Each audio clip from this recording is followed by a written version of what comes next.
What is up, everyone? It is Diecastbuffet here again. Guys, we're going to be starting a new series on the channel, and it's going to be kind of a collector's episode guide, talking about different things I think a NASCAR Diecast collector could learn from, doing each episode specifically on one topic. Been collecting, I'm 25, so about like 23 years, you know? So maybe I could help some collectors along the way.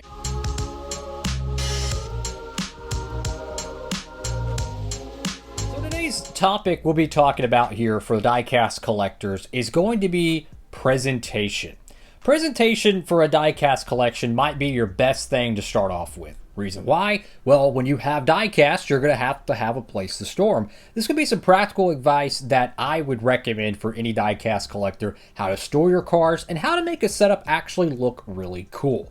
You're going to want to have an area of your room or your house or whatever you're going to collect them in that is away from windows, climate control. If you want to keep your stuff in good shape, keep sunlight away from them.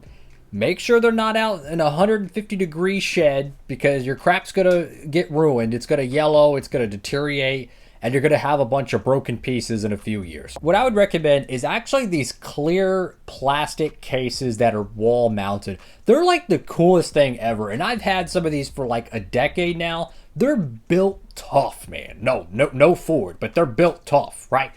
And you can get them they have like 108 count. I think that some of them are like 56 car count, and they're the 164 scale. And they fit perfectly. Now, they're not going to fit like a Hot Wheels long 164, because they've made some quirky ones that are like, yeah, they're like the size of 2 cars, but they're still considered a 164 scale. But from anything from Gen 6, Gen 4, COT, you name it, these cases fit perfectly. I think they're from Carney display cases. I'm not 100% sure, but I've bought multiple of them. They're amazing. In fact, you could see one over here in the corner. They're mirror backed, right? They're fantastic display cases. I could not recommend them enough. And no, this is not a plug or anything. This is just me buying their products and actually enjoying them.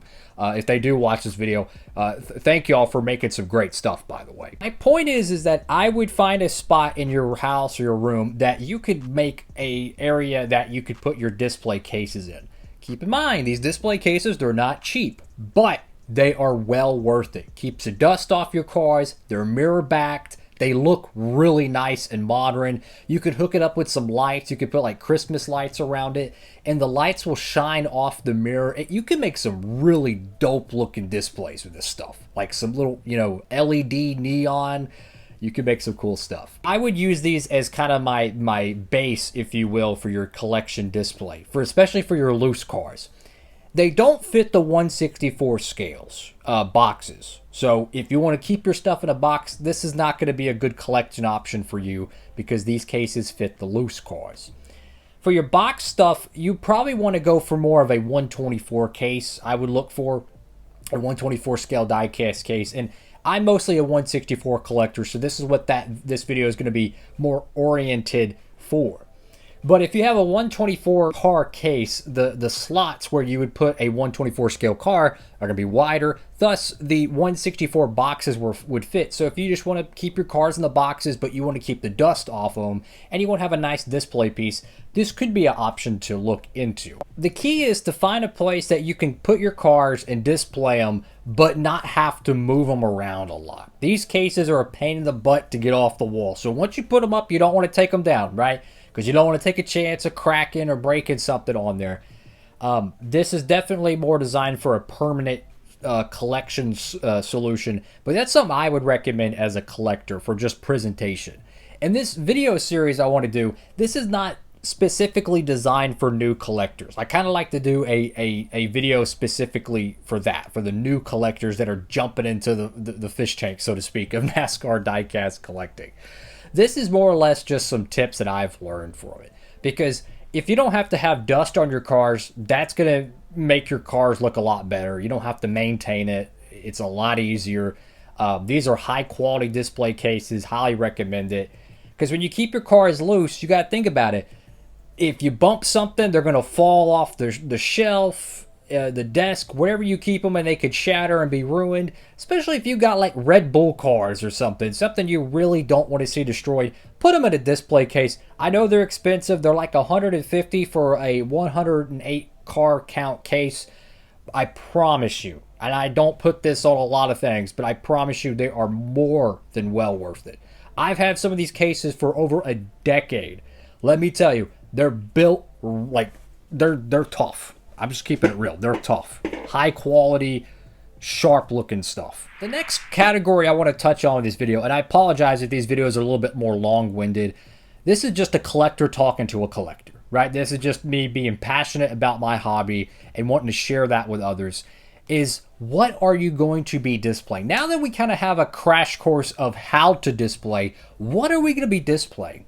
What I like to do is categorize things. Some people, they just might want to put a bunch of random cars in one case. I like to categorize them by year. So 2001, 2002, 2003, whatever it be, and kind of categorize them by year. Some might do it by generation. So like COT's here, Gen 4's over here, Gen 6 here. Think of what you like. Maybe you have a favorite driver. Maybe you have a favorite team, a favorite sponsor. Maybe you have, your childhood collection you want to put in one case. Maybe you want to have the newest stuff in one case. Whatever it be. That's what's so cool about collecting is you can literally display however you want. There's no rules to it. And then you could decorate around the display case. And another quick little tip I want to add to this is that the size of your display case, don't just go and buy the biggest one available. Make sure it fits first. Make sure to measure your walls, whatever you're doing your display cases, because you're probably going to have some instances where you're going to want to have a smaller display case so it fits in the smaller area. So make sure to do all that because you don't want to screw that up. But in some cases, pun intended, you're going to want a smaller display case to fit a smaller portion of your display room or whatever it be. Another little thing, and if you're a YouTuber that does NASCAR Diecast stuff, which if you haven't, I highly recommend you jump into it because the more the merrier, right? Make sure you set up your display cases, and this will save you a ton of time, trust me. Make sure your cases are set up that the mirror doesn't get affected by your light. If I were to take my light right here and I shine it, you see how that case in the top left, how it's kind of reflecting.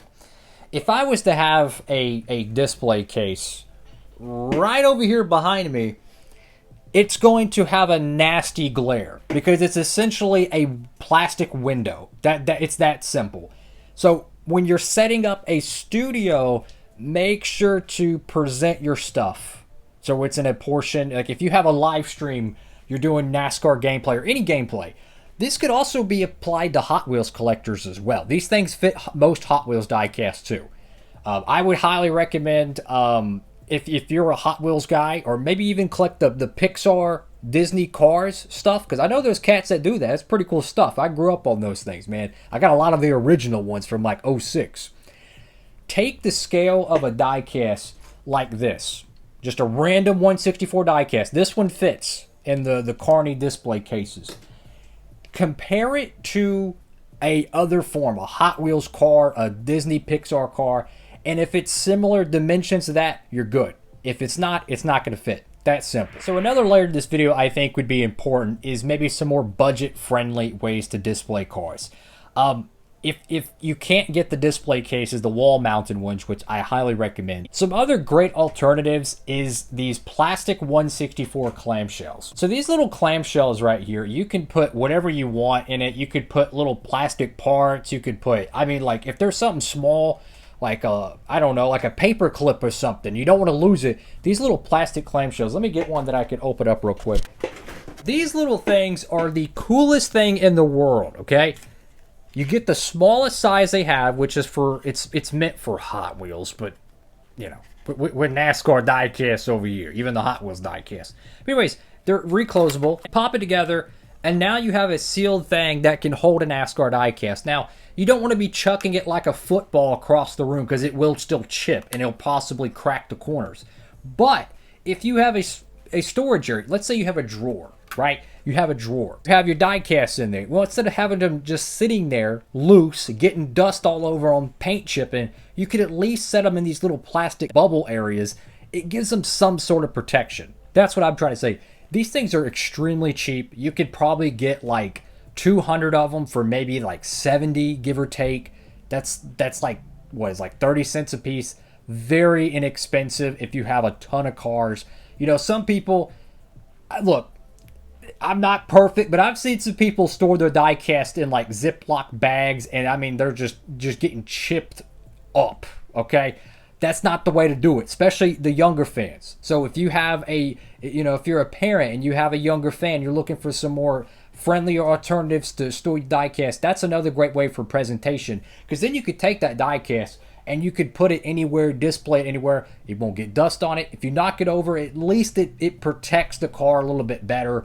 Those are just a little bit of some things. Another alternative to displaying, and again, I just want to try to cover a lot of different bases with this, is for the card back specific collectors. There's a lot of people who collect the NASCAR Authentics line or the Winner Circle line from yesteryear. But I've seen this with a lot of action figure and even some Hot Wheels stuff as well. And they have these plastic cases you could put a card back in, and it's basically what, like if you have a trading card, like a baseball card or a Pokemon card, you put it in this little plastic case and it secures it in place. It doesn't allow it to rattle, and it doesn't damage the product. So you could pick it up and look at it, and it doesn't bend the corners. This could be a great alternative if you're going to collect a ton of card backs, because A, you could put it on your wall. It's not going to get dusty. It's probably not going to get affected by light because it has an extra protection of plastic. So if you have a light source on it all the time, probably not going to affect it. You don't have to worry about shelf wear. It's going to be in a protective case. That's probably the best way to protect card backs. A lot of people don't do that, but if you're looking for more of a, like, I wouldn't say professional, but like a really good way to protect your card backs, look into those things. I think they're called plastic or card back clamshells, something like that. Look into it, measure the card backs and see if they would fit. They could be an alternative to look into. You know, if you're doing a collection, it's not really worth it if you're not having fun with it. So when you're displaying your stuff, find some creative ways to display it. Find some creative ways and just kind of mix it up and make a really cool display with it. Don't be afraid to try something out of the box. Look around on Instagram. You'll see some really cool displays from different NASCAR diecast collectors. Also, make sure to have your diecast collection in an area of your home or your area of your room where you don't really mess with it. You don't want to be bumping into your display cases. You don't want to have a very busy portion of your house. Like a hallway could be a bad idea because then you might bump into it and crack the case because they can crack, right? So that's something to kind of consider, especially have open shelves. Oh, don't put like 1/24 scale diecast on a shelf in an area where you're going to be moving a lot. Because I'm just saying, you drop one of them 124s, oh boy, it's bad news. Cracked windows, broken plastic, dented metal, chips. Yeah, you don't want that. Put your stuff in an area. You ain't going to touch it. You can look at it. That's the best way. That's all for today's video. Let me know what y'all think about this series. Do y'all want to do more videos like this? It's going to be considered episode 1. I'm going to see how the video does. If y'all enjoy it, I'll think about doing more of just practical collector to collector advice. But this one's more specifically for presentation, about how I would presentate some of the diecast in my collection, how I do my collection, which is, I do 2000 stuff, and then I separate it by year, and then I do my COTs, separate it by year, and then I have a separate case where I put my Kyle Larson and my Chase Elliott stuff. So just be creative with it, have fun with it, and it's enjoy the journey of it, man. Not every collection is going to be perfect, and it doesn't need to be. It just needs to be your collection. So thank y'all for watching. Have a blessed one.